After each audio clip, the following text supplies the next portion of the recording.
پورے 3 سال بعد سالار مصطفیٰ پاکستان میں قدم رکھ رہا تھا۔ ایئرپورٹ پر آتے ہی ایک دلفریب مسکراہٹ اس کے چہرے پر پھیلی تھی۔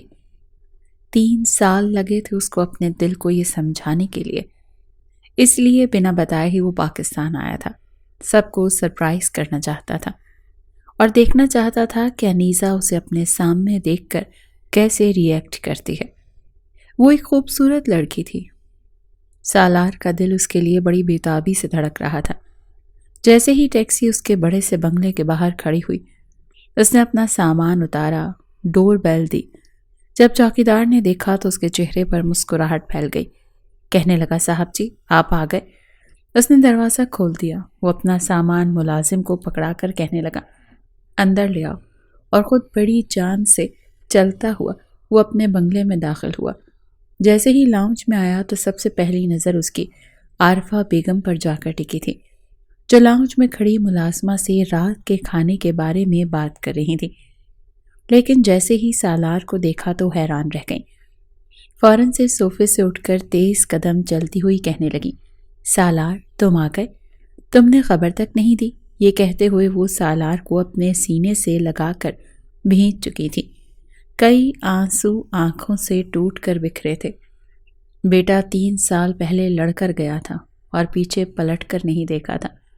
فون پر بھی بڑی مختصر سی بات کرتا تھا۔ آج اسے سامنے دیکھا تو بےتاب سی ہو گئی تھی۔ کچھ ہی دیر میں روحان بھی اپنے کمرے سے باہر نکلا۔ جب اس نے سالار کو دیکھا تو بھیا بھیا کہتا ہوا اس کے پاس آ گیا۔ کہنے لگا، اماں مجھے بھیا سے ملنا ہے، اماں مجھے بھیا سے ملنا ہے۔ روحان یوں تو 22 سال کا تھا، لیکن اس کی عقل آدھی تھی۔ سالار نے اسے اپنے ساتھ لگایا۔ کہنے لگا، بھیا میں نے آپ کو بہت یاد کیا، بہت یاد کیا۔ وہ ہر جملے کو 2 دفعہ دہرانے کا عادی تھا، بار بار سالار کا چہرہ چوم رہا تھا۔ لیکن سالار کی نظریں کسی اور کی متلاشی تھیں۔ وہ پورے لاؤنج کو اپنی نظروں سے دیکھ چکا تھا۔ خود میں اتنی ہمت جتا نہیں پا رہا تھا کہ اپنی والدہ سے یہ پوچھ لیتا کہ انیسہ کہاں ہے۔ کہنے لگا، باقی سب لوگ نظر نہیں آ رہے اماں۔ عارفہ بیگم بے نیازی سے کہنے لگی، یہ باقی کون اس گھر میں میرے اور روحان کے علاوہ رہتا ہے؟ کون ہے؟ بس ہم دونوں ہی تو ہیں، باقی ملازمین ہیں۔ کیا آپ ملازمین سے بھی ملو گے؟ عارفہ بیگم کی بات سن کر وہ کچھ متذبذب سا ہوا تھا، لیکن اس سے پہلے کہ انیسہ کے بارے میں پوچھتا الفاظ منہ میں ہی کہیں دب کر رہ گئے تھے۔ کہنے لگا، میں کافی تھک چکا ہوں، کچھ دیر آرام کروں گا۔ عارفہ بیگم کہنے لگی، اچھا یہ بتاؤ کھانے میں کیا کھاؤ گے؟ وہ کہنے لگا، اماں آپ جو بنا دیں گی کھا لوں گا، 3 سال سے گھر کے کھانے کو ترسا ہوا ہوں۔ عارفہ بیگم کہنے لگی، آج میں خود جا کر کچن میں تمہارے لیے کھانا بناتی ہوں، تم فریش ہو جاؤ۔ جیسے وہ کمرے میں آیا، پورا کمرہ صاف ستھرا تھا۔ کمرے میں کوئی بھی نہیں تھا، لیکن شاور کی آواز آ رہی تھی۔ اس کا مطلب وہ واش روم میں تھی، نہا رہی تھی، کیونکہ اس کے کپڑے بیڈ پر پڑے ہوئے تھے۔ ایک عجیب سے خیال نے سالار کو مسکرانے پر مجبور کیا تھا۔ وہ وہیں کھڑا رہا۔ کچھ دیر بعد ہی شاور بند ہوا اور واش روم کا دروازہ کھلا، لیکن سامنے انیسہ کو ٹال گاؤن میں دیکھ کر وہ آنکھیں جھپکنا بھول گیا تھا، اور انیسہ کے تو جیسے ہوش و حواسی اڑ کر رہ گئے تھے۔ اس نے تولیہ کچھ یوں باندھ رکھا تھا کہ اس کے کاندھے بے حجاب تھے اور گھٹنوں سے نیچے اس کی ٹانگیں بھی، لیکن سامنے سالار کو دیکھ کر اس کے ہاتھ سے تولیہ چھوٹنے کو تھا، لیکن اسے اپنی آنکھوں پر یقین نہیں آ رہا تھا، اور نہ اس سچویشن کو کیسے ہینڈل کرنا ہے یہ سمجھ آ رہا تھا۔ اور سالار انیسہ کو گوری رنگت اور یوں بے حجاب وجود دیکھ کر پاگل ہونے کو تھا۔ ایک ایک قدم بڑھاتا اس کے قریب آیا، لیکن وہ بری طرح سے گھبرا گئی تھی۔ کہنے لگی، آپ؟ وہ کہنے لگا، ہاں میں۔ کیوں، کیا ہوا؟ کہنے لگی، آپ ایسے کیسے کمرے میں آ سکتے ہیں؟ سالار کہنے لگا، دروازہ کھول کر، میرا ہی کمرہ ہے، میں اپنے کمرے میں کیوں نہیں آ سکتا؟ بڑی مشکل سے وہ اپنا تولیہ سنبھالے ہوئے تھی۔ کہنے لگی، پلیز آپ باہر جائیں، مجھے چینج کرنا ہے۔ وہ کہنے لگا، تو میرے سامنے کر لو، میں تھکا ہوا آیا ہوں، میرا کوئی موڈ نہیں ہے کہ باہر جاؤں، ویسے بھی تم میری بیوی ہو۔ یہ الفاظ سن کر انیسہ کے اندر جیسے آگ سی لگی تھی، اپنا ہر زخم تازہ لگنے لگا تھا۔ وہ کہنے لگی، پلیز باہر جائیں، لیکن سالار کا باہر جانے کا کوئی ارادہ نہیں تھا۔ انیسہ نے ایک ہاتھ سے اپنا تولیہ پکڑ رکھا تھا اور دوسرا ہاتھ بڑھا کر بیڈ سے جیسے ہی اپنے کپڑے اٹھانے لگی، سالار نے اس کی کلائی پکڑی تھی اور سالار کا اگلا ہاتھ اس کے تولیے پر تھا۔ انیسہ کی جان نکلی تھی۔ کہنے لگی، سالار پلیز، یہ آپ کیا کر رہے ہیں؟ سالار کہنے لگا، اپنی بیوی سے محبت کرنے کی کوشش کر رہا ہوں جو اس حلیے میں قیامت ڈھا رہی ہے، آتے ہی مجھے پاگل کر رہی ہے۔ وہ گھبرائی تھی، کہنے لگی، آپ شاید بھول گئے ہیں کہ مجھے کس حال میں چھوڑ کر گئے تھے۔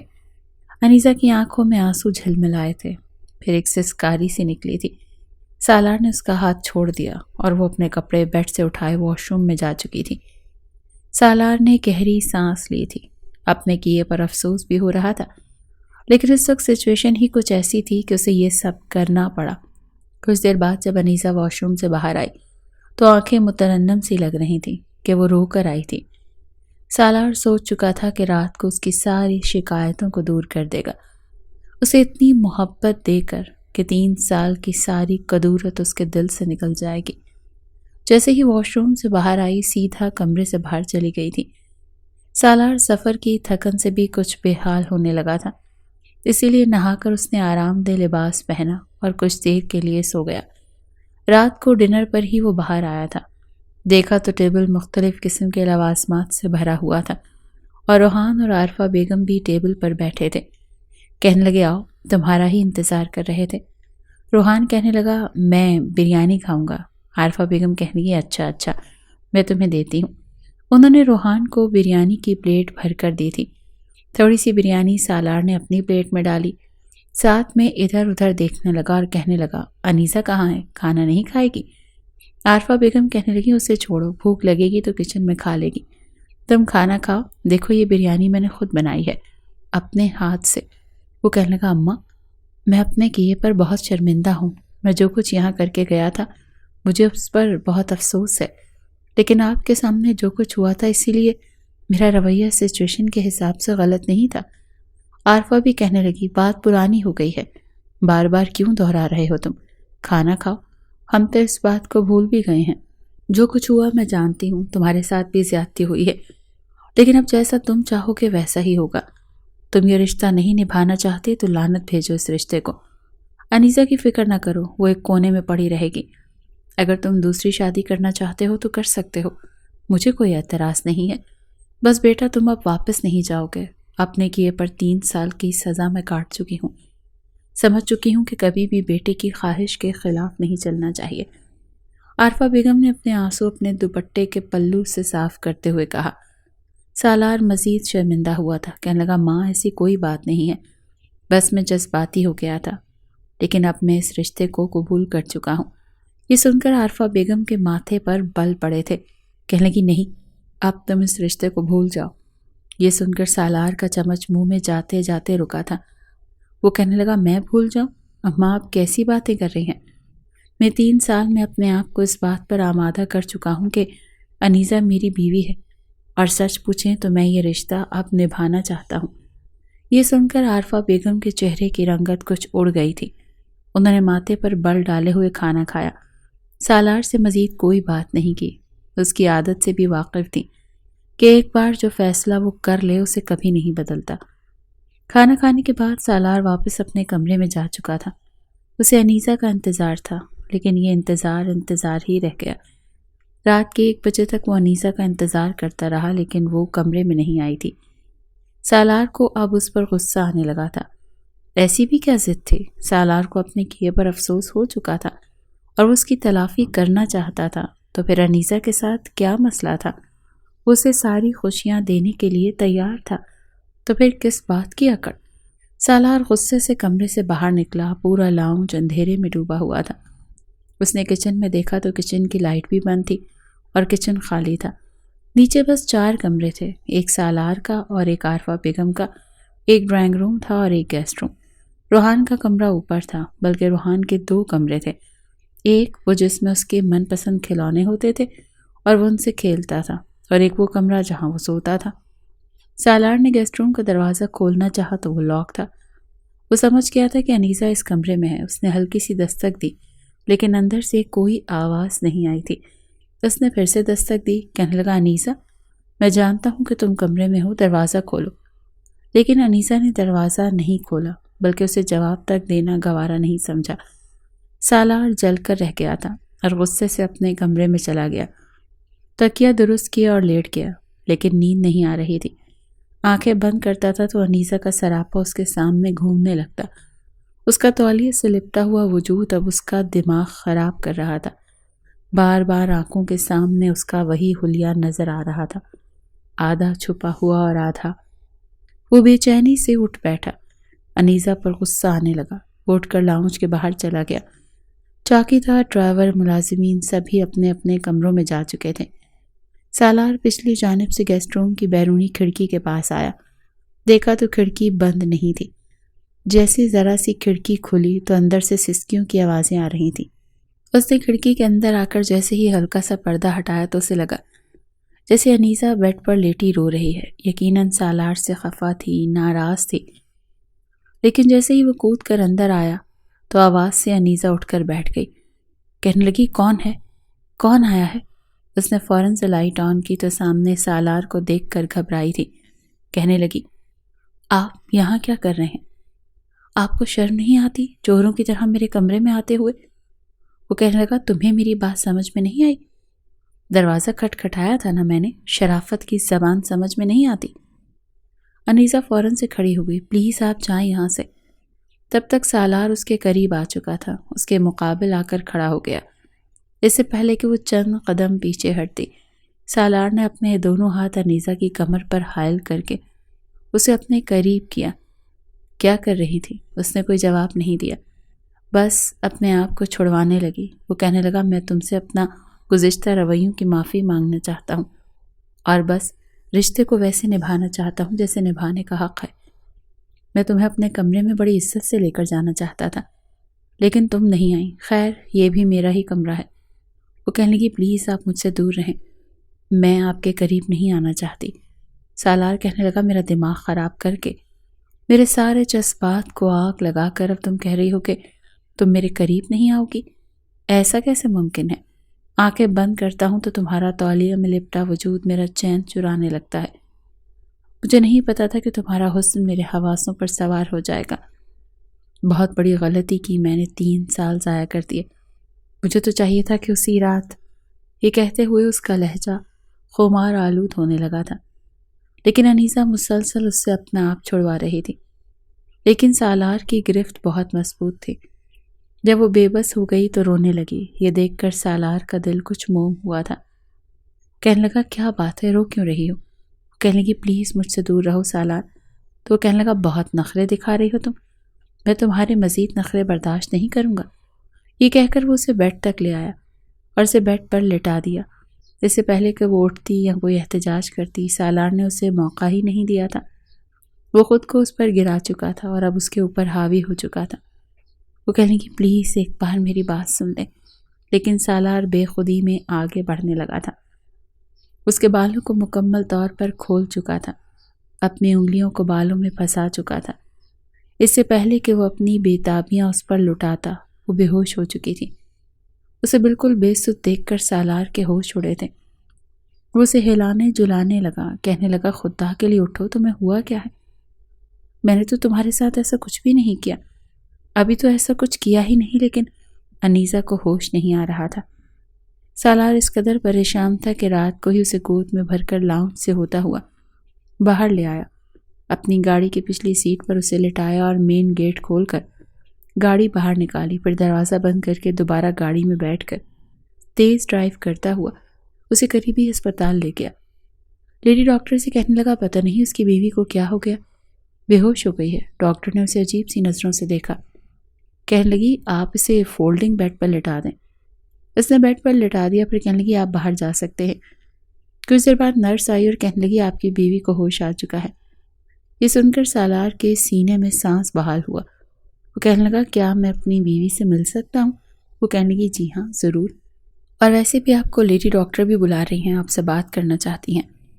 سالار جیسے ہی اندر داخل ہوا تو انیسہ ہوش میں تھی، لیکن اس کی آنکھوں سے آنسو بہہ کر تکیے بھگو رہے تھے۔ سامنے لیڈی ڈاکٹر بیٹھی تھی، جو بات ڈاکٹر نے سالار سے کی اس کے ہوش اڑانے کے لیے کافی تھی۔ کہنے لگی، آپ کو ذرا بھی شرم نہیں آتی؟ اپنی بیوی پر آپ نے جس قدر بے رحمی کا مظاہرہ کیا، آپ کی بیوی کے اندر زخم ہو چکے ہیں، اور وہ زخم ایسے ہیں کہ انہیں ٹھیک ہونے میں بہت وقت لگے گا۔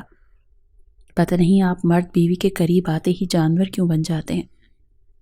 یہ سن کر سالار کے تو ہوش اڑ گئے تھے۔ وہ تو آج پہلی بار اس کے قریب آیا تھا، پھر زخم۔ سالار کے تو دماغ میں آندھیاں چلنے لگی تھی، دماغ چکرانے لگا تھا۔ ایسا کیسے ممکن تھا؟ وہ تو ان 3 سالوں میں انیسہ سے بے تحاشا محبت کرنے لگا تھا۔ اپنی کی گئی ہر غلطی کا اسے احساس بھی ہو گیا تھا۔ وہ تو اپنی غلطی کی تلافی کرنا چاہتا تھا، پر یہ نہیں جانتا تھا کہ وہ لڑکی اس کی امانت ہوتے ہوئے بھی یہ سب کر بیٹھے گی۔ کیا سوچ کر اس نے اتنا بڑا قدم اٹھایا تھا؟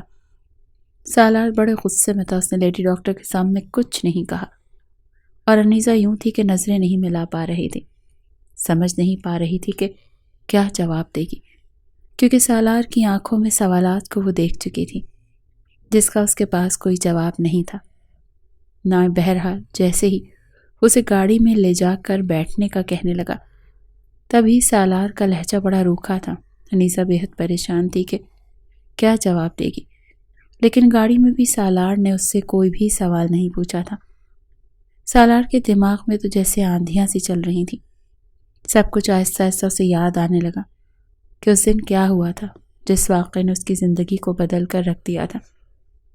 بڑی بے دلی سے سالار مصطفیٰ اپنے کمرے میں داخل ہوا تھا، جہاں انیسہ ڈری سہمی بیٹھی ہوئی تھی۔ اس وقت سالار مصطفیٰ کی آنکھوں میں جیسے خون اترا ہوا تھا۔ وہ سوچ بھی نہیں سکتا تھا کہ اس کے ساتھ ایسا بھی کچھ ہو سکتا ہے۔ وہ بڑے غصے سے کمرے میں داخل ہوا، کمرے کا دروازہ زور سے بند کیا، اتنی زور سے کہ انیسہ کانپ کر رہ گئی۔ کہنے لگا، تم کیا سمجھتی ہو میں تمہارا گھونگھٹ اٹھاؤں گا؟ تمہاری تعریف میں زمین آسمان ایک کر دوں گا، یا پھر تمہیں اپنی محبت سے نواز دوں گا؟ تم ایک انچاہی بیوی بن کر میرے گھر پر آئی ہو، میرے لیے بالکل بھی اہمیت نہیں رکھتی۔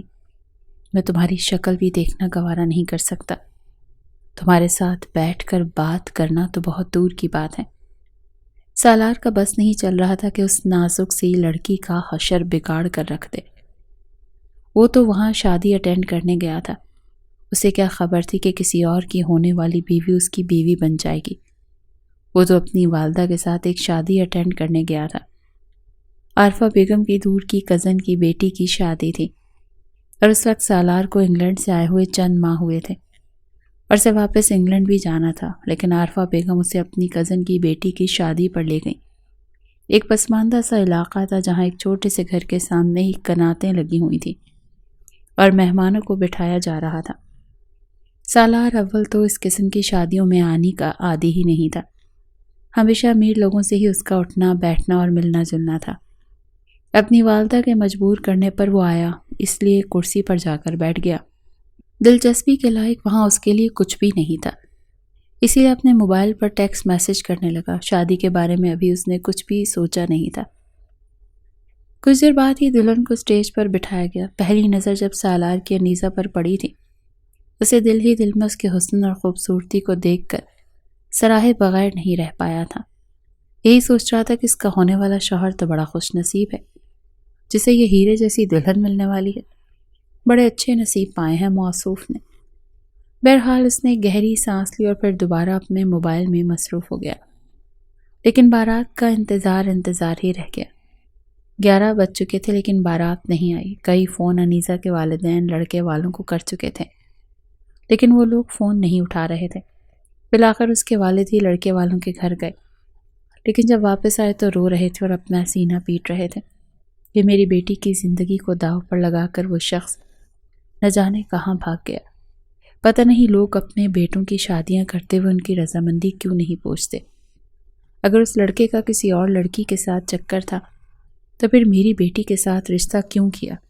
میری بیٹی کو کون عزت دے گا؟ میری دہلیز پر تو اب دوبارہ کوئی قدم بھی نہیں رکھے گا۔ میری بیٹی پاک باز ہوتے ہوئے کسی کے گھر کی عزت نہیں بن پائے گی۔ انہیں روتا دیکھ کر سالار کو بھی بہت دکھ ہوا تھا، اور عارفہ بیگم کی آنکھوں سے بھی آنسو بہنے لگے تھے۔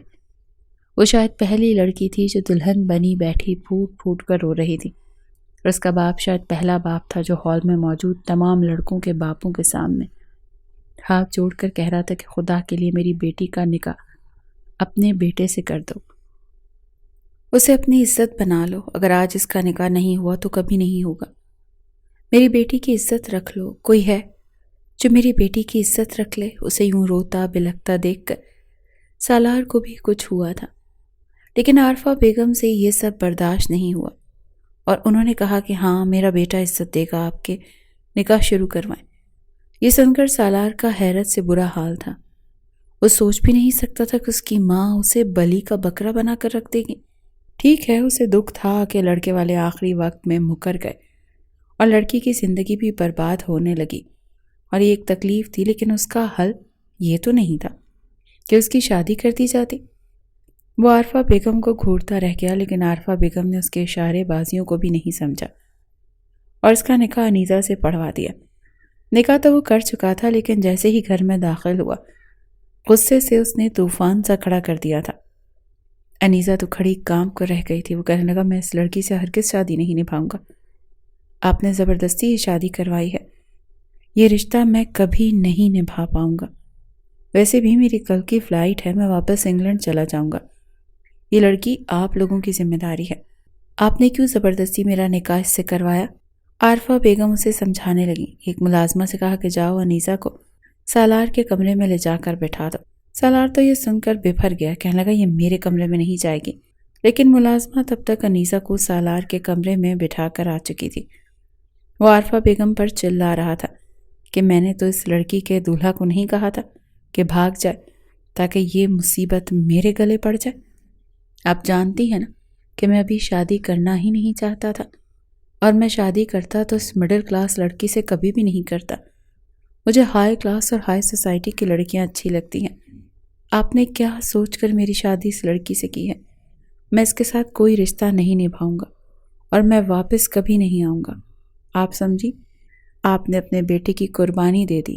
یہ سن کر عارفہ بیگم رونے لگی، اس کی منت سماجت کر کے اس کو زبردستی کمرے میں بھیجا، لیکن وہ انیزہ پر بھی چلا رہا تھا، کہنے لگا زبردستی کی بیوی کو میں بیوی نہیں مانتا، تم ایک انچاہی دلہن ہو جس کے شوہر کے دل میں کبھی جگہ نہیں بنتی، میرے دل میں بھی کبھی نہیں بنے گی۔ یہ کہہ کر اس نے انیزہ کا ہاتھ پکڑا اور اسے نیچے کاؤچ پر دھکا دیا اور کہنے لگا یہ ہے تمہاری اوقات، تم یہاں سوگی، تمہاری اتنی اہمیت نہیں کہ میں تمہیں اپنے بستر پر جگا دوں۔ یہ کہہ کر وہ غصے سے لیٹ گیا۔ انیزہ دبی دبی سسکیوں سے پوری رات روتی رہی۔ صبح پتہ نہیں کب اس کی آنکھ کھلی، جب کمرے میں کھٹ پٹ کی آواز سے اس کی آنکھ کھلی تو اس نے دیکھا تو سالار بیگ میں اپنے کپڑے رکھ رہا تھا۔ وہ اٹھ کر بیٹھ گئی، کہنے کہ آپ مجھے کس بات کی سزا دے رہے ہیں؟ میرا تو کوئی قصور نہیں۔ وہ کہنے لگا مجھ سے بات مت کرو، تمہاری وجہ سے یہ سب کچھ ہوا، تمہارے باپ کی عزت کا ٹھیکہ میں نے نہیں لے رکھا تھا، اب میرے نام پر ساری زندگی بیٹھے رہو۔ بہت شوق تھا تمہارے باپ کو تمہاری رخصتی کرنے کا، ہو گئی رخصتی، آ گئی تم میرے گھر، لیکن یاد رکھنا میری قربت سے تمہیں کبھی تسکین حاصل نہیں ہوگی، میں اپنی مرضی سے دوسری شادی کروں گا اور کر کے دکھاؤں گا۔ یہ کہہ کر وہ اپنا بیگ لے کر جا چکا تھا۔ اس نے عارفہ بیگم سے بھی ملنے کی زحمت نہیں کی تھی۔ انگلینڈ آ کر چند مہینے تو اس کا پارا ہائی ہی رہا، لیکن آہستہ آہستہ اس کو اپنی غلطی کا احساس ہونے لگا۔ لیکن جس کمپنی میں وہ کام کرتا تھا وہاں کانٹریکٹ سائن کر چکا تھا، 3 سال سے پہلے وہ پاکستان نہیں جا سکتا تھا، اور ان 3 سالوں میں اس کا غصہ ختم ہو چکا تھا۔ 3 سال سے پہلے وہ پاکستان تو آ نہیں سکتا تھا، بلکہ انیزہ کا من موہنا روپ اب اس کو ستانے لگا تھا، راتوں کو جگانے لگا تھا۔ اچھا لگتا تھا اس کو سوچنا، کیونکہ واقعی وہ بے ضرر تھی، بے قصور تھی۔ غصے میں آ کر اس نے یہ سب کیا تھا۔ جب تک واپسی کا وقت آیا تب تک وہ انیزہ سے محبت کرنے لگا تھا اور اس کے ساتھ ایک خوشحال زندگی گزارنا چاہتا تھا، اپنی غلطی کی تلافی بھی کر رہا تھا، لیکن جو کچھ لیڈی ڈاکٹر نے اس کو بتایا تھا اس کے ہوش اڑانے کے لیے کافی تھا۔ وہ سوچ بھی نہیں سکتا تھا کہ وہ لڑکی اس کے ساتھ اتنا بڑا دھوکہ کرے گی، اس کی بیوی ہوتے ہوئے یہ سب کرے گی۔ اس نے یہ سب کیا، کیسے کیا؟ 3 سال بھی اس لڑکی سے اپنے جذبات سنبھالے نہیں کیے اور اس نے اپنا آپ کسی غیر محرم کے حوالے کر دیا، وہ بھی میری بیوی ہوتے ہوئے۔ یہ باتیں سالار کو اندر ہی اندر جیسے آگ سی لگا گئی تھی۔ وہ غصے سے کمرے میں داخل ہوا اور ایک نظر انیزہ پر ڈالی۔ جو گھٹنوں پر سر رکھ کے پھوٹ پھوٹ کر رو رہی تھی۔ پہلے تو اس کا رونا سالار کو کچھ سمجھ آ رہا تھا، لیکن اب اس کے رونے سے اسے چڑ ہو رہی تھی۔ وہ غصے سے آگے بڑھا اور اگلے ہی پل اسے بازو سے پکڑ کر جھنجھوڑ کر کہنے لگا، کیا ہے یہ سب کچھ؟ بتاؤ مجھے۔ اتنی ہی تمہاری جوانی آگ پھینک رہی تھی کہ یہ بھی بھول گئی کہ تم شادی شدہ ہو؟ صبر نہیں ہو سکا تم سے؟ یہ الفاظ سن کر وہ کانپ چکی تھی۔ ہڑبڑا کر کہنے لگی، میں نے کچھ نہیں کیا، چھوڑے مجھے۔ آپ کو کوئی حق نہیں پہنچتا مجھ سے یہ سوال کرنے کا۔ سارے کیے کی وجہ آپ خود ہی ہیں۔ اس نے لرزتے ہوئے لبوں سے یہ کہہ کر خود کو چھڑوانا چاہا، مگر وہ چھٹانگ بھر کی لڑکی مضبوط باڈی بلڈر سالار مصطفیٰ کے سامنے بھلا کہاں اپنے آپ کو چھڑوا سکتی تھی۔ اگلے ہی پل وہ اسے بازو سے پکڑ کر اپنے مزید قریب کر کے کہنے لگا، shut up, just shut up. میں نے تو سمجھا تھا کہ تم گاؤں کی ایک چھوئی موئی معصوم سی لڑکی ہوگی۔ ارے ان 3 سالوں میں تم جانتی بھی ہو میں تمہارے لیے کیسے جذبات رکھ چکا تھا۔ میں تمہیں اپنے تصورات میں سوچ کر خود کو بے چین محسوس کرتا تھا۔ مجھے تم سے محبت ہوتی چلی جا رہی تھی، اور یہ محبت اس قدر بڑھ چکی تھی کہ میں نے اوروں کی طرف نظر تک اٹھانا چھوڑ دیا تھا۔ میری زندگی میں اتنی لڑکیاں آئیں، میرے ساتھ کام کرنے والی کولیگز، امپلائیز، مگر تم جانتی ہو میں نے خود کو سنبھال کر رکھا، صرف اور صرف تمہارے لیے۔ میں اپنے سارے جذبات، ساری بے چینیاں، ساری شدتیں تم پر لٹانا چاہتا تھا، کیونکہ تم اس کی اکلوتی وارث تھی۔ مگر تم نے کیا کیا؟ وہ ایک جھٹکے سے اسے چھوڑ چکا تھا اور وہ بیڈ پر جا گری تھی۔ کرب سے سسکیاں اس کے لبوں سے نکلی تھیں۔ ڈاکٹر جو کچھ بول رہی تھی، ابھی تک وہ جملے اس کے ذہن میں گونج رہے تھے۔ دروازہ بند کرنا وہ بھول چکا تھا۔ کمرے سے سسکیوں کی ہلکی ہلکی لڑائی کی آواز آئی تو عارفہ بیگم بھی وہیں پر آ چکی تھی۔ وہ اس وقت پہنچی جب سالار نے اسے بیڈ پر پٹخا تھا۔ اگلے ہی پل عارفہ بیگم کہنے لگی، آئے ہائے، کیا ہو گیا بیٹا؟ کیا کہہ دیا اس لڑکی نے تمہیں؟ سب ٹھیک تو ہے نا؟ اپنی ماں کو وہاں پر دیکھ کر سالار فوراً سے اس سے دور ہٹا تھا۔ کہنے لگا، کچھ نہیں مام، بس آپ جائیں یہاں سے، یہ میرا اور اس کا معاملہ ہے۔ مگر اس کی بات سن کر عارفہ بیگم فوراً آگے بڑھی تھی۔ پہلے ہی وہ سالار مصطفیٰ کی ڈانٹ کھا رہی تھی، اب عارفہ بیگم نے بھی اسے بازو سے پکڑ کر جھنجھوڑنا شروع کر دیا تھا۔ کہنے لگی، کیا کیا ہے تم نے میرے بیٹے کو؟ تمہاری وجہ سے میرا بیٹا مجھ سے 3 سال تک دور رہا۔ میں تو اس وقت کو کوس رہی ہوں جب تم پر رحم کھا کر میں تمہیں اپنے گھر کی بہو بنا کر لے آئی تھی، اور اب جب میرا بیٹا واپس آیا ہے، ابھی ٹھیک سے 2 دن بھی نہیں گزرے کہ پھر سے تم اسے پریشان کر رہی ہو۔ چلو یہاں سے، میں تمہیں اس کمرے میں نہیں رہنے دوں گی۔ وہ انیسہ کا ہاتھ پکڑ کر وہاں سے لے کر جا رہی تھی جب سالار مصطفیٰ نے اپنی ماں کو روک دیا۔ کہنے لگا، نہیں ماں، یہ یہیں میرے کمرے میں رہے گی، بیوی ہے میری، مجھے جو بھی اس سے بات کرنی ہے میں کر لوں گا۔ عارفہ بیگم اسے کہتی رہ گئیں کہ نہیں، تم اس لڑکی سے دور رہو، یہ کہیں سے بھی تمہارے شایان شان نہیں ہے۔ لیکن اس نے جس طرح گھور کر اپنی ماں کو دیکھا تھا، عارفہ بیگم کو اس کا ہاتھ چھوڑنا پڑا۔ وہ دروازہ لاک کر چکا تھا۔ واپس اس کی طرف پلٹا اور کہنے لگا، یہ ٹسوے بہانہ بند کرو اور بتاؤ کس کے ساتھ منہ کالا کیا ہے تم نے؟ بتاؤ مجھے۔ وہ 2 قدم پیچھے ہٹی، آنسو صاف کرتے ہوئے کہنے لگی، میں کچھ نہیں جانتی، مجھے بس اتنا پتا ہے کہ میرے ساتھ جو کچھ ہوا ہے اس کی وجہ صرف اور صرف آپ ہیں۔ اگر آپ مجھ نئی نویلی دلہن بنا کر چھوڑ کر نہ جاتے تو میرے ساتھ یہ سب کچھ نہ ہوتا۔ اس کی بات کا مطلب نہیں سمجھ رہا تھا، بلکہ الٹا یہ سمجھ رہا تھا کہ شاید یہ لڑکی سچ مچ اپنے جذبات سے بے قابو ہو کر کسی کے ساتھ غلط کر چکی تھی، اور یوں اس کا غصہ اور شک اس کے در پہ ہو گیا کہ اس کے دل میں انیسہ کے لیے نفرت کے جذبات امٹنے لگے۔ غصے سے کہنے لگا کہ بہت شوق تھا تمہیں اپنے شوہر کی امانت میں خیانت کرنے کا، شوہر کی غیر موجودگی میں اپنے عاشقوں کے ساتھ وقت گزارنے کا۔ اب میں تمہیں بتاؤں گا سالار مصطفیٰ بدلہ کیسے لیتا ہے۔ اس نے اپنی شرٹ کے بٹن کھولنا شروع کر دیے۔ جیسے جیسے وہ شرٹ کے بٹن کھول رہا تھا، انیسہ کو اپنی موت اپنے سامنے دکھائی دے رہی تھی۔ وہ ہڑبڑا کر پیچھے ہٹنے لگی کہ نہیں، آپ ایسا نہیں کر سکتے، دور ہٹے مجھ سے، میں پہلے ہی بہت تکلیف سے دو چار ہو چکی ہوں، مجھے مزید اذیت سے دو چار مت کیجیے ورنہ میں شور مچاؤں گی، چلاؤں گی، چیخ چیخ کر میں آپ کی عزت کا جنازہ نکال دوں گی۔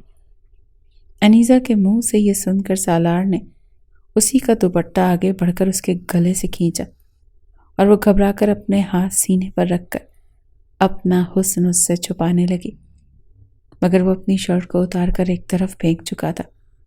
اسے بنیان میں دیکھ کر وہ اپنے چہرے کو ڈھک چکی تھی، مگر انتہائی خباثت بھری مسکراہٹ چہرے پر سجا کر سالار مصطفیٰ کہنے لگا، کیوں؟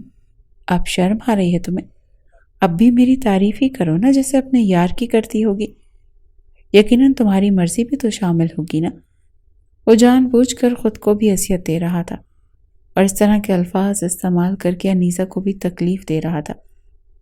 جان بوجھ کر وہ ایسے طنز کر رہا تھا اور وہ روئے جا رہی تھی، رو رو کر کہہ رہی تھی، خدا کا واسطہ آپ کو مجھ سے اس طرح کے الفاظ استعمال مت کیجیے، میں بیوی ہوں آپ کی، ایسا مت کیجیے، میں پہلے ہی بہت تکلیف میں ہوں، آپ نے سنا تھا نا ڈاکٹر نے کیا کہا تھا۔ مگر اس کی روتی ہوئی آواز سن کر اپنی آنکھوں میں ایک چمک لائے اس نے اپنے ایک کان کی کنپٹی کو کھجایا اور پھر اسی کا دوپٹہ اس کے منہ پر باندھنا شروع کر دیا۔ ہاتھ اور منہ باندھنے کے بعد اسے بیڈ پر پٹک چکا تھا۔ اس سے پہلے کہ وہ اپنی اگلی حد پار کرتا دروازہ تھوڑا تھوڑا بجنے لگا۔ دروازے پر دھڑا دھڑ دستک ہونے لگی، جسے سن کر سالار مصطفیٰ ایک جھٹکے سے اس سے جدا ہوا اور کہنے لگا، کون ہے؟ جاؤ ابھی یہاں سے۔ موم، کیا یہ آپ ہیں؟ لیکن کوئی بھی نہیں بول رہا تھا۔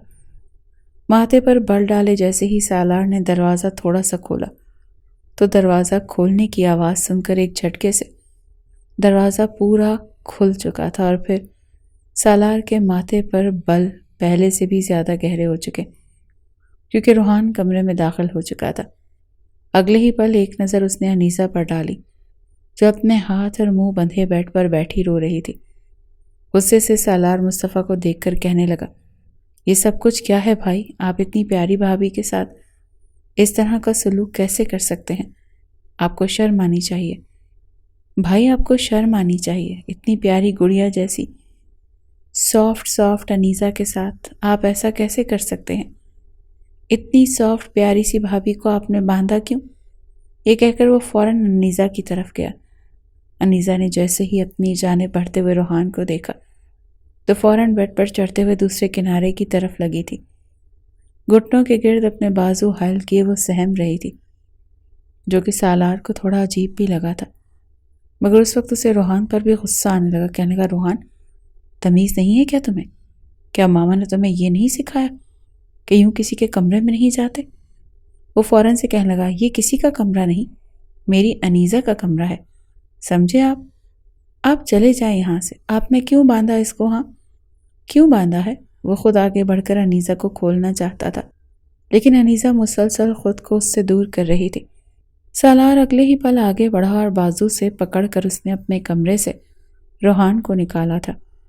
روحان کمرے کے باہر گر چکا تھا۔ غصے سے سالار مصطفیٰ کہنے لگا کہ دوبارہ میرے کمرے میں بھٹکتے ہوئے بھی دکھائی مت دینا، سمجھے تم؟ دفع ہو جاؤ یہاں سے۔ عجیب تماشا ہے، وہ دروازہ زور سے بند کر چکا تھا۔ سارا موڈ تو اس کا ویسے ہی خراب ہو چکا تھا۔ وہ اس لڑکی کو سبق سکھانا چاہتا تھا، مگر نہ جانے کیوں اسے روتا دیکھ کر اسے اس پر رحم آ چکا تھا۔ آگے بڑھ کر جھٹکتے ہوئے اس کے منہ سے کپڑا ہٹایا اور کہنے لگا، میں تمہیں اتنی آسانی سے چھوڑوں گا نہیں، سمجھی تم؟ آج رات تک کا وقت ہے تمہارے پاس، تو مجھے صبح تک اپنے اس عاشق کا نام بتاؤ گی اور میں تمہیں طلاق دے کر خود تمہاری رخصتی اس کے ساتھ کرواؤں گا۔ لیکن اگر تم نے ڈرامے بازیاں جاری رکھی اور سے بھول کر میرے ساتھ زندگی میں آگے نہ بڑھی تو پھر دیکھنا میں تمہارا حشر کیا کرتا ہوں۔ یہ کہہ کر وہ اسے بیڈ سے اٹھنے کا کہہ کر جا چکا تھا۔ وہ ایک جانب کو صوفے پر بیٹھ کر روتی ہوئی ساری رات گزار چکی تھی۔ کیسے بتاتی، کن الفاظ میں بتاتی؟ مسلسل آنسو تھے جو اس کی آنکھوں سے نکل رہے تھے۔ وہ روتے ہوئے وہ صوفے پر ہی نیم دراز ہو گئی۔ اگلی صبح جب سالار مصطفیٰ کی آنکھ کھلی تو وہ گہری نیند میں سو رہی تھی۔ انیسہ کو دیکھ کر اس کے ماتھے پر بل پڑ چکے تھے۔ کتنی معصوم دکھتی تھی، مگر اندر سے اتنی ہی بے قابو لڑکی تھی۔ کون جانتا تھا کہ اس معصوم چہرے کے پیچھے کیسی لڑکی موجود ہے۔ کچھ عرصے کے لیے اپنے شوہر کا انتظار تک نہیں کر پائی تھی۔ یہ کہہ کر وہ سیدھا واش روم میں گیا تھا۔ آج وقت سے پہلے ہی اس کی آنکھ کھل چکی تھی۔ شاید ساری رات ہی وہ سویا نہیں تھا۔ فریش ہونے کے بعد وہ کمرے سے باہر نکلا تو ابھی تک عارفہ بیگم سو رہی تھی، مگر کچن میں کھٹر پھٹر کی آواز اس کے کان کھڑے ہو گئے۔ وہ باہر جاگنگ کے لیے جا رہا تھا، آواز سن کر رکا، دھیرے دھیرے بغیر چاپ پیدا کیے کچن کی طرف آنے لگا۔ وہ دیوار کی اوٹ لیے ذرا دوری پر کھڑا تھا جب اندر سے ملازمہ کی آواز آ رہی تھی۔ ارے چھوٹے صاحب، یہ کیا کر رہے ہیں آپ؟ اگر بی بی جی نے دیکھ لیا نا تو آپ کو تو کچھ نہیں کہیں گی، لیکن مجھے بہت ماریں گی، وہ بھی مرغا بنا کر۔ ملازمہ بھی ہنس کر اس سے بات کر رہی تھی، لیکن تبھی جو آواز کچن میں گونجی، سالار کے تو ہوش ٹھکانے آ چکے تھے۔ تھوڑی بہت جو نیند اس کی آنکھوں میں تھی وہ ساری اڑن چھو ہو چکی تھی۔ سالار سانس بھی یہ سوچ کر روک چکا تھا کہ کہیں اگلے جملے وہ سننے سے رہ نہ جائے۔ روحان کہنے لگا، ارے کچھ نہیں ہوتا، کوئی تمہیں کچھ نہیں کہتا، سمجھ آئی؟ کوئی تمہیں کچھ نہیں کہے گا، میں ہوں نا، بس میری بات مانتی رہو، بدلے میں جو کہو گی میں کرتا جاؤں گا۔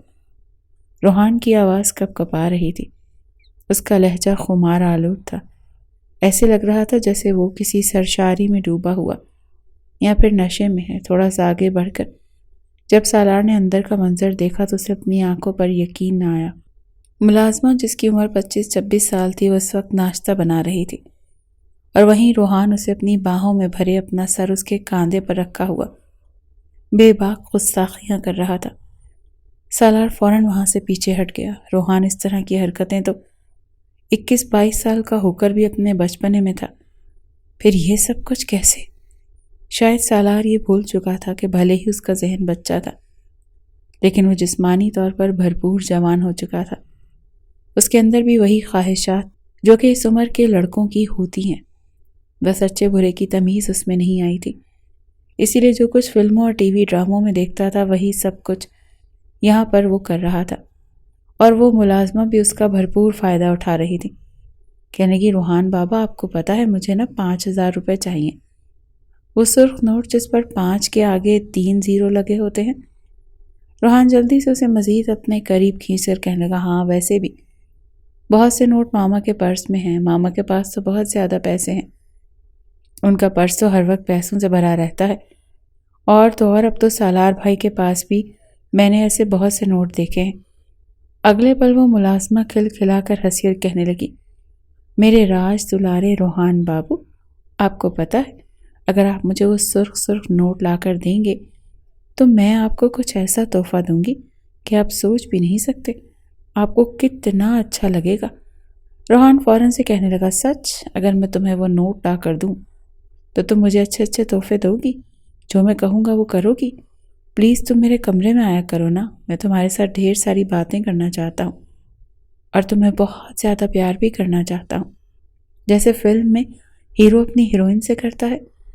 یہ سن کر تو سالار کے ہوش اڑ چکے تھے۔ وہ سوچ بھی نہیں سکتا تھا کہ روحان اس طرح کی حرکت بھی کر سکتا ہے۔ اگلے پل وہ کچن میں داخل ہوا تو روحان فوراً اس ملازمہ سے الگ ہوا۔ ملازمہ بھی گھبراتے ہوئے فوراً اپنے کپڑے ٹھیک کرنے لگی، مگر ایک زناٹے دار تھپڑ سالار نے اس کے منہ پر مار دیا تھا۔ ملازمہ سے کہنے لگا، بے حیا عورت، شرم نہیں آتی؟ 2 بچوں کی ماں ہو تم اور اس طرح کی حرکتیں کرتی پھر رہی ہو؟ مجھے تو بالکل بھی اندازہ نہیں تھا کہ تم ایسی بھی نکل سکتی ہو۔ موم نے تم پر کتنا یقین کر کے تمہیں اس گھر میں ملازمت کے لیے رکھا ہوا ہے، اور تم اس گھر کے لڑکوں پر اس طرح کے ڈورے ڈال رہی ہو، ان سے پیسے بٹور رہی ہو۔ اس سے پہلے کتنے پیسے کھا چکی ہو، اور یہ سب کچھ کیا تھا روحان؟ روحان گھبرا کر فوراً دیوار سے جا کر لگا تھا، دونوں ہاتھوں میں اپنا چہرہ چھپا کر کہنے لگا، بھائی مجھے مت ڈانٹو، میں نے کچھ نہیں کیا، میں تو آپ کا چھوٹا بھائی ہوں نا، میں تو بس ایسے ہی یہ سب کچھ دیکھ رہا تھا، میں نے سچ میں کچھ نہیں کیا۔ ملازمہ بھی رونے لگی تھی۔ چوری پکڑی جانے پر فوراً دونوں ہاتھ جوڑ کر پھوٹ کر روتے ہوئے سالار مصطفیٰ کے قدموں میں گر گئی اور رو کر کہنے لگی کہ معاف کر دیجئے بڑے صاحب، میں نے کچھ نہیں کیا۔ اب آپ ہی بتائیے، آپ مالک لوگ ہو، اگر مجھ جیسی غریب کو پیسوں کی ضرورت ہوگی تو پھر کہاں جائیں گے؟ یہ تو روحان بابا ہیں جنہوں نے مجھے یہ سب کچھ کرنے پر مجبور کیا۔ میں تو انہیں پاگل سمجھتی تھی، مگر یہ تو مجھے اکثر اس طرح کی حرکتیں کر کے پیسے دے دیا کرتے اور میں چپ چاپ لے لیا کرتی۔ سالار مصطفیٰ نے بڑی مشکل سے اپنا غصہ ضبط کر رکھا تھا، ورنہ اس کا دل یہی کہہ رہا تھا کہ اس عورت کا منہ توڑ ڈالے۔ کہنے لگا، دفع ہو جاؤ یہاں سے اور دوبارہ مجھے اس گھر میں دکھائی مت دینا۔ وہ فوراً وہاں سے بھاگ نکلی تھی۔ سالار کا رخ اب روحان کی طرف تھا جو بالکل ہی دیوار میں چھپ چکا تھا۔ جیسے ہی سالار نے اسے کچھ کہنا چاہا، اگلے پل وہ چیخ چیخ کر رونے لگا، رو رو کر کہنے لگا، ماما ماما پلیز مجھے بچائیں، دیکھیں مجھے سالار بھائی مار رہے ہیں، ماما پلیز آئیں، سالار بھائی مجھے ماریں گے، میری جان لے لیں گے، میں نے کچھ نہیں کیا، ان کو بتائیں نا۔ وہ مسلسل رو رہا تھا۔ عارفہ بیگم بھی بیٹے کے رونے کی آواز پر اٹھ کر آ چکی تھی۔ جب انہوں نے سالار کو اسے ڈانٹتے دیکھا تو فوراً روحان کو اپنے سینے سے لگا لیا۔ کہنے لگی، کیا ہوا سالار؟ کیا کہہ رہے ہو چھوٹے بھائی کو؟ تم جانتے تو ہو یہ اب نارمل ہے، اس کا ذہنی توازن ٹھیک نہیں ہے۔ منہ ہی منہ میں بڑبڑا کر کہنے لگا کہ صرف ذہنی توازن ٹھیک نہیں ہے، باقی تو آدھی بات ادھوری چھوڑ چکا تھا۔ پھر کہنے لگا، پوچھئے اس سے، یہ صبح صبح ملازمہ کے ساتھ کیا کر رہا تھا؟ نوکرانی کے ساتھ جس طرح کی باتیں کر رہا تھا، مجھے تو شرم آ رہی ہے آپ کو بتاتے ہوئے۔ اور تو اور یہ آپ کے بٹوے سے پیسے چرا کر ان نوکرانیوں کو بھی دیتا رہتا ہے، اور تو اپنے روحان کو دیکھتی رہ گئی۔ پھر کہنے لگا، نہیں نہیں بیٹا، تم ایسا کیسے کہہ سکتے ہو؟ یہ تو معصوم ہے، شاطر اور تیز دماغ تو آج کل کی ملازمائیں ہیں جنہوں نے اسے پھانسنے کی کوشش کی ہوگی۔ فکر مت کرو، میں آج ہی چندہ کو نوکری سے نکال کر قابل اعتماد لڑکی رکھتی ہوں۔ وہ روحان کو وہاں سے لے کر جا چکی تھی۔ سارا دن سالار کا کام پر بھی ایسا ہی گزرا تھا۔ رہ رہ کر روحان کی وہ حرکت یاد آ رہی تھی، اور پھر گزشتہ رات جو کچھ انیسہ نے کیا تھا وہ بھی اسے یاد آ رہا تھا۔ وہ خود کو خود ہی کوستے پر کہنے لگا، واہ سالار مصطفیٰ، زندگی میں پہلی بار تجھے کوئی لڑکی اچھی لگی جو تیری بیوی تھی، تو اس کے ساتھ اپنی زندگی خوش و خرم بتانا چاہتا تھا۔ اس قدر خوبصورت بیوی تو قسمت والوں کو ملتی ہے، مگر جس طرح چاند پر داغ ہوتے ہیں، اسی طرح تیری بیوی بھی کسی طرح تیری امانت میں خیانت کر دی۔ سارا دن بوجھل دماغ کے ساتھ کام کرنے کے بعد وہ گھر لوٹا تھا۔ گھر میں قدم رکھتے ہی اس کی نظر سب سے پہلے کچن سے کام کر کے نکلتی ہوئی انیزہ پر پڑی، جس نے اپنے دوپٹے کو ایک جانب کو کمر پر باندھا ہوا تھا۔ گرمی کی وجہ سے اس کے چہرے اور گردن پر پسینے کی بوندیں ٹمٹما رہی تھیں۔ وہ اپنے ہی دھیان میں دوپٹے کے کونے سے پسینہ صاف کرتی کمرے کی طرف جا رہی تھی، جب سالار کی نظر روحان پر پڑی، جس کی آنکھوں میں ایک عجیب سی چمک تھی۔ وہ بظاہر تو ٹی وی پر کارٹون دیکھ رہا تھا، مگر جن نظروں سے وہ انیزہ کا تعاقب کر رہا تھا، سالار کا تو خون کھول اٹھا۔ فوراً انیزہ کو بلند آواز میں پکارا۔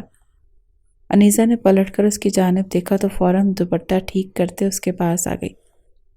وہ کہنے لگا، یہ کیا طریقہ ہے؟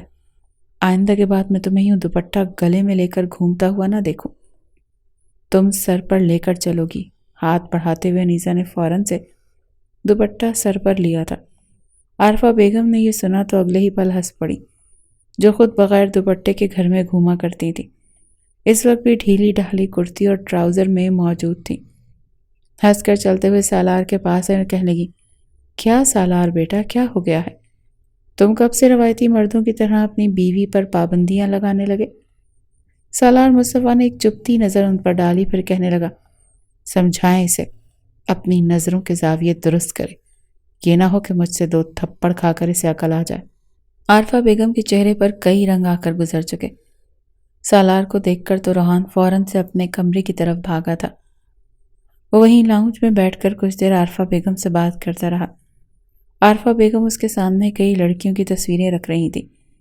کہنے لگی، بتاؤ بیٹا، تمہیں ان میں سے کون سی لڑکی پسند ہے؟ میرا بیٹا جس لڑکی پر ہاتھ رکھے گا، ایک سے بڑھ کر ایک تمہارے سٹینڈرڈ کی لڑکی ہے، میں تمہاری شادی اس سے کروا دوں گی۔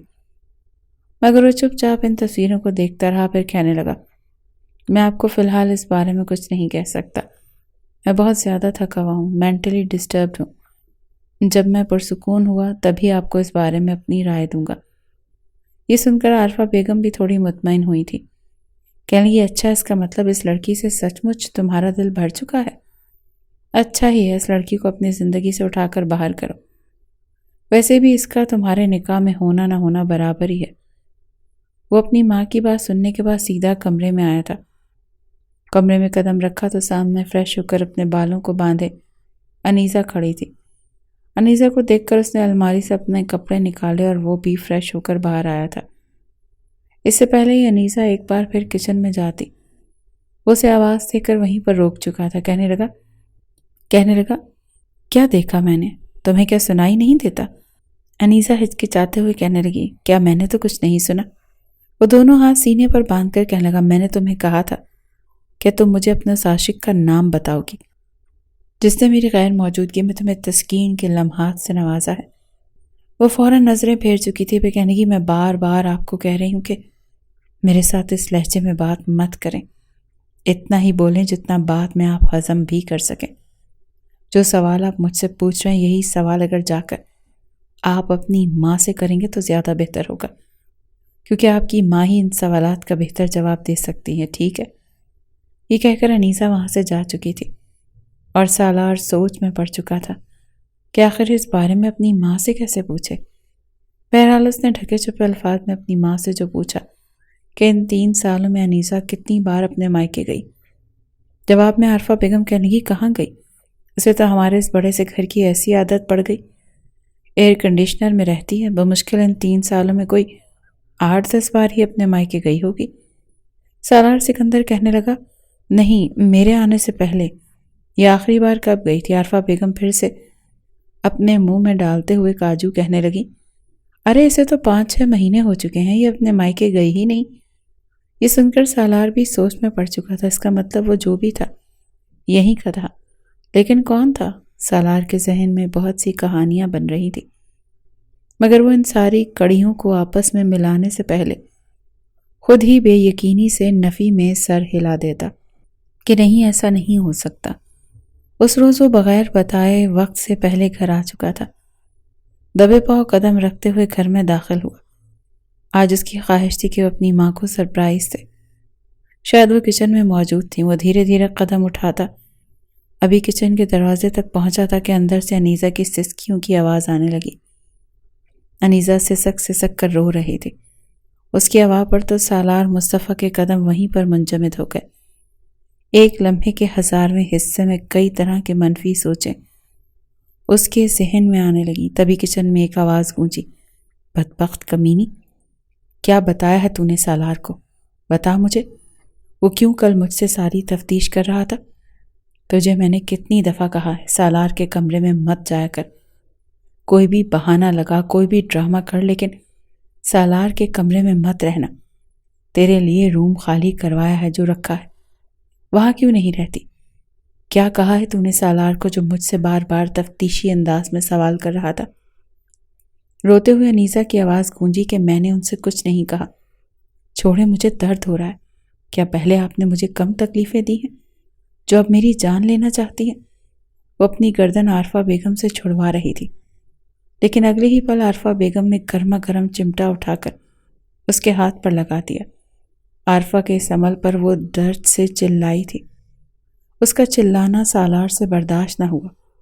وہ فوراً کچن میں داخل ہو گیا، کہنے لگا ماں یہ کیا کر رہی ہیں آپ؟ جیسے ہی انیسہ نے سالار کو دیکھا تو اگلے ہی پل عارفہ کی گرفت سے خود کو چھڑوا کر وہ فوراً سالار کے پیچھے آ کر چھپی تھی، روتے ہوئے اپنا ہاتھ جھٹکتی ہوئی سالار سے چپک چکی تھی۔ عارفہ بیگم کے تو چہرے کی ہوائیاں اڑ چکی تھی۔ کہنے لگی کہ سالار بیٹا تم چھوڑو، کچھ نہیں، بس یہ ہم عورتوں کا معاملہ ہے، تم یہ بتاؤ اس لڑکی کو کیسے ٹھکانے لگانا ہے، میں یہ سب دیکھ لوں گی۔ سالار کہنے لگا موم آپ یہاں پر کیا بات کر رہی تھی مجھے بتائیں۔ لیکن عارفہ بیگم کہنے لگی اس نے دال میں نمک زیادہ کر دیا، بس وہی سمجھا رہی تھی کہ مسالہ کیسے ڈالتے ہیں، تم چھوڑو اسے، اس پر دھیان دینے کی ضرورت نہیں۔ لیکن وہ اپنا ہاتھ آگے بڑھا کر اپنے پیچھے انیسہ کو چھپا چکا تھا۔ کہنے لگا موم میں سب کچھ سن چکا ہوں، ایسی کون سی بات ہے، کون سا راز ہے جو آپ اسے چھپانے کو کہہ رہی تھی؟ مجھے سچ بتائیں، آپ کو میری قسم۔ انیسہ بتاؤ، مجھے کسی سے ڈرنے کی ضرورت نہیں ہے تمہیں۔ ایک ایک لفظ سچ بتاؤ گی، ابھی کے ابھی، ورنہ میں نے گرما گرم کھولتا ہوا پانی تمہارے اوپر انڈیل دینا ہے۔ سالار جس انداز میں بولا تھا، انیسہ تو سہم چکی تھی۔ فوراً سچ اگلنے لگی۔ آج سے 3 سال پہلے جو کچھ ہوا تھا وہ کھلی کتاب کی طرح تھا، سب کچھ سالار مصطفیٰ کو بتا رہی تھی۔ روتے ہوئے کہنے لگی، آپ نے مجھے چھوڑ کر جا چکے تھے اور میں آپ کے کمرے میں پھوٹ پھوٹ کر رو رہی تھی۔ یوں ہی نیم دراز بیٹھی تھی جب کمرے میں ایک دم سے اندھیرا چھا گیا اور پھر کمرے میں کسی کی موجودگی کا احساس ہوا۔ مجھے لگا شاید آپ آ چکے ہیں، لیکن میری غلط فہمی تھی۔ کمرے میں کوئی آیا تھا جس نے دھیرے دھیرے میرے قریب آ کر میرے ساتھ کچھ غلط کرنا شروع کر دیا۔ انیسہ روتے ہوئے بتا رہی تھی، اس رات موقع پا کر روحان اپنی بھابھی کے کمرے میں داخل ہو چکا تھا۔ اس نے کچھ دیر پہلے اکیلے کمرے میں بیٹھ کر ایک فلم دیکھی تھی جس میں دولہا دلہن شادی کے روز جو کچھ کر رہے تھے وہ سب کچھ دیکھ چکا تھا۔ خود ہی بیٹھ کر سوچتے ہوئے کہنے لگا کہ بھائی تو نئی نویلی دلہن کو چھوڑ کر چلے گئے، اب بھابھی کے ساتھ مجھے ہی یہ سب کچھ کرنا پڑے گا۔ یہ کہہ کر وہ سیدھا اپنی بھابھی کے کمرے میں گیا تھا۔ کمرے میں اندھیرا کر کے اس نے زبردستی اس کے ساتھ شراکت کی تھی۔ پہلے تو انیسہ یہ سمجھی کہ شاید سالار اس کے ساتھ موجود ہے، لیکن اگلی صبح جب اس کی آنکھ کھلی تو اپنے برابر میں روحان کو لیٹا دیکھ وہ چلائی تھی۔ چلا کر سالار کو آوازیں دینے لگی۔ شور کی آواز سن کر عارفہ بیگم کمرے میں آئی تھی۔ جب روحان کو یوں لیٹے ہوئے دیکھا اور روحان نے روتے ہوئے سب کچھ اپنے منہ سے خود بولا تو عارفہ بیگم کے تو ہوش اڑ چکے تھے۔ الٹا انیسہ کو ہی ڈانٹنے لگی کہ چپ کر، کیا تماشا لگا رہی ہے؟ عزت کا جنازہ نکالے گی کیا؟ جو کچھ ہوا اب سو ہوا، خبردار جو تم نے کسی کو بھی بتانے کی کوشش کی، ورنہ چٹیا سے پکڑ کر تمہیں گھر سے باہر نکال دوں گی۔ بھیک مانگنے کے قابل بھی نہیں رہے گی تو اپنے گاؤں سے کوسوں دور، اسے تو واپس جانے کے راستے بھی نہیں معلوم تھے۔ ڈری سہمی مجبور وہ اسی گھر میں رہنے لگی تھی۔ روحان سے خود کو بچانے کی بہت کوشش کرتی، لیکن پھر بھی موقع پا کر وہ اس کی عزت کی دھجیاں اڑا دیتا، اور ان سب میں عارفہ بیگم اس کا پورا ساتھ دیتی تھی، کیونکہ انہیں یہ امید تھی کہ سالار اس لڑکی کو کبھی بھی نہیں اپنائے گا۔ یوں ان کے لاڈلے بیٹے کی تو یہ لڑکی کسی کام آئی۔ انیسہ نے روتے ہوئے سب کچھ بتایا تو عارفہ بیگم نظریں چرا چکی تھی۔ سالار کا تو بس نہیں چل رہا تھا کہ پورے گھر کو تباہ کر کے رکھ دے۔ اسے اس وقت انیسہ پر ترس آیا جس پر وحشت اور درندگی کا مظاہرہ اس کے چھوٹے بھائی روحان نے کیا تھا۔ روحان اس کا سگا بھائی نہیں تھا، بلکہ مرحوم چچا کی اولاد تھی جن کی بیوی انہیں چھوڑ کر بھاگ چکی تھی۔ خود وہ یہ صدمہ برداشت نہ کر پائے اور اس دنیا سے چل بسے۔ روحان پیچھے بچا تھا جسے اب تک سب بالکل سکوں کی طرح چاہتے ہوئے پروان چڑھا رہے تھے، مگر روحان نے تو ہر حد پار کر دی تھی۔ اس کی حرکتیں سالار کو شروع ہی سے ناپسند تھی، اس سے نفرت کے باعث بناتی تھی۔ اس نے انیسہ کا ہاتھ پکڑا، کہنے لگا، میں کبھی خواب میں بھی نہیں سوچ سکتا تھا امی کہ آپ اس قدر منفی بھی ہو سکتی ہیں۔ آپ کو ذرا شرم نہیں آئی؟ آپ ایک لڑکی کا استعمال کر کے اپنے سگے بیٹے کی بیوی کا جو استعمال کروا رہی ہیں، آپ کو لگتا تھا کہ میں یہ سب کچھ جان کر اسے چھوڑ دوں گا؟ ہرگز نہیں، میں آپ کو کبھی معاف نہیں کروں گا، اور اس پاگل کے ساتھ مجھے آپ کے ساتھ نہیں رہنا۔ اپنا سارا سامان پیک کر کے اس نے انیسہ کو اپنے ساتھ لیا تھا اور وہ گھر چھوڑ کر وہاں سے جانے لگا۔ عارفہ بیگم روتے ہوئے بیٹے سے معافی مانگ رہی تھی، مگر اس کے لیے یہ سب کچھ بھلانا اتنا آسان نہیں تھا۔ وہ اپنے فلیٹ میں چلا آیا۔ چند روز بعد اس نے دوبارہ دبئی کے ٹکٹس کروائے اور اپنے ساتھ انیسہ کو لے کر ہمیشہ کے لیے دبئی شفٹ ہو گیا۔ کچھ روز میں دونوں ایک دوسرے کو سمجھنے میں لگے تھے۔ دھیرے دھیرے ماضی کو خواب سمجھ کر وہ آگے بڑھنے لگے۔ سالار کے دل میں اس کا وہی مقام واپس لوٹ چکا تھا۔ وہی انیسہ بھی تمام تر ماضی کو بھلا کر آگے بڑھنے لگی۔ اس شام جب سالار آفس سے گھر آنے لگا تو بڑے شوخ انداز میں اس نے انیسہ کو میسج کیا تھا کہ مائی ڈیئر سویٹ وائف، آج سرخ سوٹ میں تیار رہنا، میں آج رات تمہارے ساتھ محبت کی نماز گزارنا چاہتا ہوں۔ یہ سن کر وہ بھی شرما سی گئی تھی۔ یہ کہہ کر کال بند کر چکی تھی کہ جلدی آئیے گا، میں بھی بڑی بے صبری سے آپ کا انتظار کر رہی ہوں۔ یہ سن کر تو اس کا بس نہیں چل رہا تھا کہ وہ اڑتا ہوا اس تک پہنچ جائے۔ سالار نے جس وقت اپنے گھر میں قدم رکھا تو سامنے اس کی بیوی انیسہ جس قدر بے باک انداز میں اس کا استقبال کرتی ہوئی ملی تھی، ساری تھکاوٹ اس کی منٹوں میں ختم ہو چکی تھی۔ آگے بڑھ کر اس نے اپنی بیوی کو باہوں میں بھرا تھا اور اپنی شدتیں لٹاتے اسے اپنے کمرے کی طرف لے جانے لگا، اور اس کے بعد کمرے میں ان کی محبت بھری آوازیں گونج کر ماحول کو مزید خوبصورت بنا چکی تھیں۔